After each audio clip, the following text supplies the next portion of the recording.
for me, what it took this whole transition to a new level is that I went through an uncomfortable phase where I went and stayed with this pastor in New York for like 2-3 weeks, and it was uncomfortable for me. Like I felt like I wasn't good enough to be around these people who are like so, perfect. It felt like, and why did you feel that way, and why did you live with a pastor to begin with?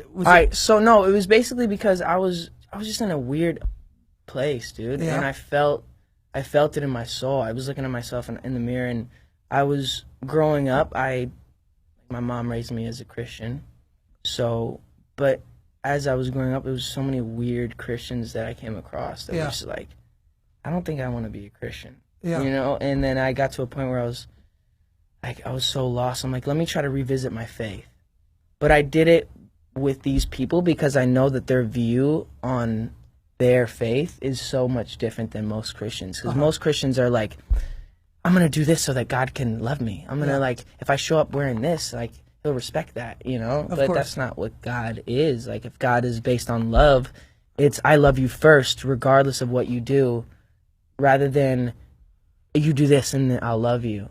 Does that make sense? He loves you no matter. He loves you no matter what. Yes. Yeah, it doesn't mean you can go do what you want, but if God's based on love, if I love my girlfriend, right? Yeah.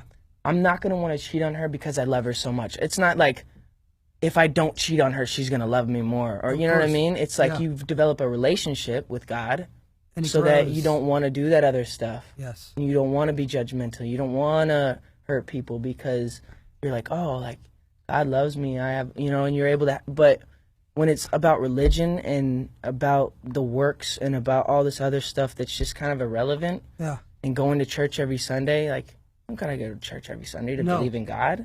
If you want to, and that's what works for you, cool. But there's so many people that came around and they're like, blessings, God. Just because you say these weird Christian things doesn't make you mean anything. Does that make you better? Yeah.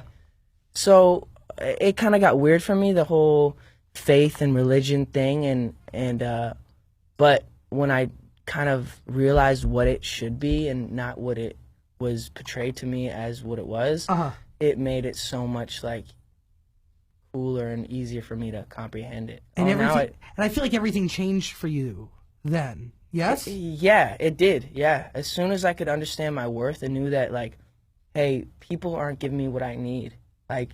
People are always wanting something. I can never tell if something's really authentic, but when I really sit in my room and I'm alone and I can just God, are you there?